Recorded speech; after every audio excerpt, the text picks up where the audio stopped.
ఇందాక చూశారు కొంత నా ప్రయాణాన్ని.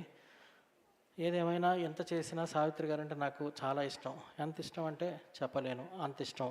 సో అటువంటి మహానటి సావిత్రి గారి పైన నేను చేసినంత రీసెర్చ్, అనేక కార్యక్రమాలు, ఎగ్జిబిషన్లు, డాక్యుమెంటరీలు సావిత్రి గారి కుమార్తె వారికి తెలుసు. సో వారే నువ్వే కరెక్ట్ ఈ 90వ జయంతి కూడా చేయడానికి అని ఒక అవకాశం కలిపి చేసే ఒక భాగ్యాన్ని ఇచ్చారు. థ్యాంక్స్ అండి, థ్యాంక్ యూ సో మచ్.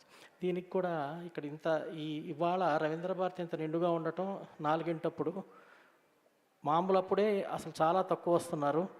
ఇంతమంది వచ్చారు అంటే చిన్న విషయం కాదు. సావిత్రి గారి ఏమంటారు, వారి మీద అభిమానం అనుకోండి, ఇంకేదన్నా అనుకోండి.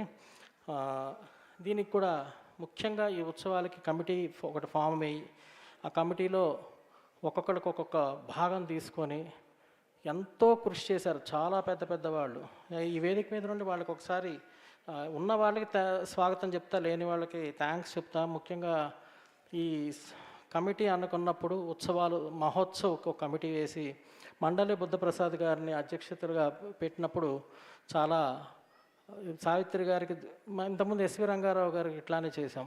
అప్పుడు కూడా వారే అధ్యక్షులు. ఇప్పుడు కూడా వారి ఆధ్వర్యంలో చక్కటి ఆలోచనలు చేసి ఇంత మంచి రూపాంతరం చెందింది ఈ కార్యక్రమం. వారికి కృతజ్ఞతలు చెప్పుకుంటూ ఈ వేదికపైకి స్వాగతం పలుకుతున్నాం మండలి బుద్ధప్రసాద్ గారు. వారు మరి ఇవాళ భాషా సంస్కృతి అంటే తెలుగుకి సంబంధించి గుర్తొచ్చే పేరు, ఒక వ్యవస్థ వారు. అట్లాగే మరి ప్రోగ్రామ్స్ కమిటీ చైర్మన్గా ఉండి SCW రాజశేఖర్ గారు, వారు సదరన్ ఇంజనీరింగ్ వర్క్స్ అధినేత. మరి వారు ఒక విభాగానికి చైర్మన్గా ఉండి ఈ కార్యక్రమం ఇంత గ్రాండ్గా అవటానికి చాలా వారి యొక్క తోడ్పాటు, వారి యొక్క ఆలోచనలు ఎంతో ఉపయోగపడ్డాయి. SCW రాజశేఖర్ గారికి ఈ వేదికపై నుండి వారికి ధన్యవాదాలు తెలియజేసుకుంటున్నాను. ఇక్కడ కొంతమంది ఎందుకు రాలేకపోయారంటే మీ అందరికీ తెలుసు, ఇండిగో ఫ్లైట్స్ యొక్క ఏమంటారు అంత డిస్టర్బ్ అయిపోయి, ప్రతి వాళ్ళ షెడ్యూల్స్ డిస్టర్బ్ అయిపోయి ఎక్కడికక్కడ ఆగిపోయి ఇవాళ అలా కొంతమంది రాలేనటువంటి ఒక పరిస్థితి. అలాగే సూర్య ఇంటర్నేషనల్ అధినేత, ప్రముఖ దాత, సోషల్ వర్కర్ వారు శ్రీ డాక్టర్ పెండ్యాల హరినాథ్ బాబు గారు, వారు కూడా ఈ రిసెప్షన్ కమిటీకి వారు ఉండి అధ్యక్షత వహించి చాలా రూపాంతరం చేశారు. ఈ రూపకల్పనలో భాగస్వాములు అయ్యారు. వారికి స్వాగతం పలుకుతూ ధన్యవాదాలు తెలియజేసుకుంటున్నాను అండి. అలాగే పూర్ణచంద్రరావు గారు మరొక ప్రముఖ సోషల్ వర్కర్, మరి ప్రముఖ వ్యాపారవేత్త, RVPR కన్స్ట్రక్షన్స్. పూర్ణచంద్రరావు గారు వారు ఇట్లానే ఇండిగో పరిస్థితులకు హెల్డప్ అయిపోయేవారు. శ్రీమతి గారు వచ్చారు.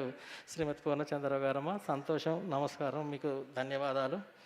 అలాగే వెంకట సుబ్బారావు గారు, బాబ్జీ అంటాము మేమందరము, పెద్దలు బి వెంకట సుబ్బారావు గారు, వారు కూడా ఇవాళ అటువంటి పరిస్థితుల్లో ఇక్కడికి రాలేకపోయారు. మరి వారికి కూడా స్వాగతం పలుకుతూ వారికి ఎక్కడ ధన్యవాదాలు తెలియజేసుకుంటున్నాము. అలాగే ఈ సంగీత విభాగాలంతా చూసుకొని యశస్విని గారు, ప్రఖ్యాత క్లాసికల్ వోకలిస్ట్ వారు కూడా అత్యంత యాక్టివ్గా పాల్గొని ఈ సక్సెస్కి కారకులయ్యారు. మీకు స్వాగతం పలుకుతూ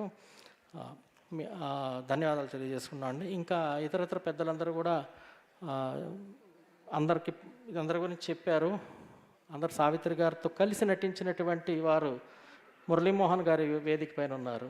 రోజారమణి గారు అయితే సావిత్రి గారి డైరెక్షన్లో చిన్నప్పుడు యాక్ట్ చేసినటువంటి వ్యక్తి రోజారమణి గారు ఉన్నారు. సావిత్రినే తన మొత్తం జీవన నాడిగా చేసుకున్న నటీమణి శివపార్వతి గారు. మీరు నమ్ముతారు, మేము ఇప్పుడు 6 రోజుల నుంచి ప్రోగ్రామ్స్ చేస్తున్నామండి. సినిమాలు కానీ, పాటల పోటీలు కానీ 6 రోజులు వచ్చిన వ్యక్తి శివపార్వతి గారు. సో అంత ప్రేమ. సో సావిత్రి గారు అంటే అక్కినేని నాగేశ్వరరావు గారు, అక్కినేని నాగేశ్వరరావు గారు అంటే సావిత్రి గారు, అక్కినేని గారు లేకపోయినా వారి రిప్రజెంటేటివ్గా సుశీల గారు ఇక్కడ ఉండటం చాలా ఆనందంగా ఉంది, సంతోషం. అలాగే తనికెళ్ళ భరణి గారికి ఇంటికి వెళ్తే ఎదురుగా పెద్ద పెద్ద పటాలు కొన్ని ఉంటాయండి. ఎదురుగా పెద్దది మహానటి సావిత్రి గారి బొమ్మ ఉంటుంది. అంత అభిమానం. అద్భుతమైన కవితలు రాశారు వారిపైన. ఆ కవితను వినిపిస్తారని మేము అందరి తరపున మిమ్మల్ని రిక్వెస్ట్ చేస్తున్నాను సార్. అలాగే అలాగే మన ఎస్సీడబ్ల్యూ ప్రతినిధిగా డిఎంఎస్ ప్రసాద్ గారు వేదిక పైన ఉన్నారు, వారికి. ఇంకా మా నన్నపనేని రాజ్ కుమార్ గారు ఇవాళ 78 ఏళ్ల వయసులో 78 అండి, అదే చెప్పాను.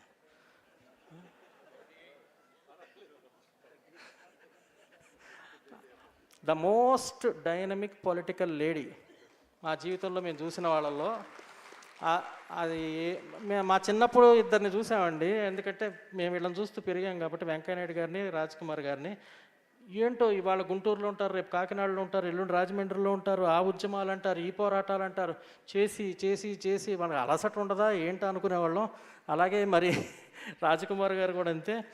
ముఖ్యంగా రాజకుమార్ గారు ఇంత దూరం ప్రయాణం చేసి తెనాల నుంచి రావడానికి కారణం సావిత్రి గారు. ఇంతకుముందు కూడా మా కార్యక్రమాలు అన్నింటి పాల్గొన్నారు. ఇవాళ మేము ఇంకో రిక్వెస్ట్ అమ్మ, చాలా కాలం క్రితం మీరు సావిత్రి గారి సభల్లో సావిత్రి గారు పాట పాడేవారు, ఇవాళ కూడా మీరు పాట పాడాలి, సావిత్రి గారి పాట. సో ఇలాంటివి ఎన్నో ఉన్నాయి, మీరు చివరి వరకు ఉండాలి, ఎవరు వెళ్ళిపోబాకండి, చాలా మెరుపులు తడుకులు ఉన్నాయి. అయితే పెద్దలు వెంకయ్యనాయుడు గారు తెలుగువారి మన శ్రీశ్రీ గారు అన్నట్టు తెలుగువారు నెదురువాడు నైనై, తెలుగువాడు దేనికైనా సైసై అన్న ఒక పద్యం రాసినట్లు మన తెలుగువారి ఖ్యాతిని అంతర్జాతీయ స్థాయిలో ఉండి తెలుగు యొక్క గొప్పతనాన్ని జాతీయ స్థాయిలో రెపరెపలాడించినటువంటి వ్యక్తి. ఏమి నాలెడ్జ్, ఏమి శ్రమ, ఎంత మనిషి, అసలు వారిని పరిశీలిస్తుంటే ఒళ్ళు గగురు పొడుస్తుంది. అంటే ఇంత ప్రతి నిమిషాన్ని కూడా వారు ఏమంటారు సాఫల్యం చేసుకుంటూ ప్రజల కోసం, ప్రజా సమస్యల కోసమే వారు ఉంటూ వారి జీవనాన్ని సాగించి ఒక విలువలు ఉన్న రాజకీయ నేతగా, మాటకి పార్టీలు మార్చేసి ఎక్కడ లాభం ఉందో అటు వెళ్ళిపోయి అటువంటివి కాకుండా ఒక పార్టీని నమ్ముకున్న ఆ పార్టీ సిద్ధాంతాల కోసం జీవితాంతం పనిచేసి, అందుకనే వారికి దేవుడు బ్లెస్ చేసి ఉపరాష్ట్రపతి స్థాయి వరకు వారిని తీసుకెళ్ళి, వారు మనందరికీ నేర్చుకోమని ఎన్నో, అంటే ఒక ఇన్స్పైరింగ్ ఒక పర్సనాలిటీ, ఒక టవరింగ్ పర్సనాలిటీ. సావిత్రి గారి ఒక 90వ జయంతి నాడు వారు ఆ మధ్యలో అలా ఉండటం అనేది ఈ కార్యక్రమానికి ఒక పవిత్రత, ఒక సంపూర్ణత, ఒక నిండుదనం వచ్చింది సార్. మీకు స్వాగతం, ధన్యవాదాలు హృదయపూర్వకంగా. సావిత్రి గారి కుమార్తె గారి తరపున, వారి ఫ్యామిలీ గారి తరపున కూడా మీకు స్వాగతం పలుకుతూ, కార్యక్రమాలు మధ్య మధ్యలో ఇట్లా వచ్చి మాట్లాడుతూ ఉంటామండి నేను, విజయ చాముండేశ్వరి గారు. ఇప్పటికైతే ఇంతే. అందరికీ, పెద్దలందరికీ స్వాగతం అండి.